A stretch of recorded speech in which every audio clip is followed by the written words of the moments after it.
What's going on, everybody? It's Carl here, and today we're going to be changing a cabin air filter on a 2020 Ford Ranger. So once you got your new filter, we went ahead and just bought one from Motorcraft.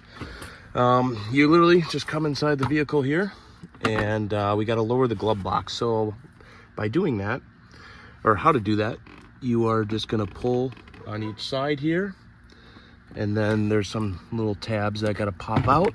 And then the glove box lowers just like that. And of course I dump all the shit on the floor. And now this is where your cabin air filter is located. And there's just a tab on this side. You're gonna pop that, and then you're just gonna pull out the cover.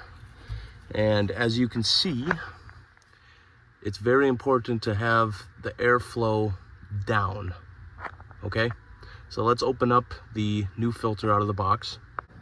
So I pulled out the old one, and you can see it's all scrunched up, so it really wasn't doing anything. It's because whoever did it last installed it incorrectly. You have to put it in sideways, and it fits just like a charm. This, they pretty much shoved it in there, and there was, you know, probably this much still there, and they just shoved it and put it in. So whoever at the dealership did it, because we bought this from the dealership, did it incorrectly.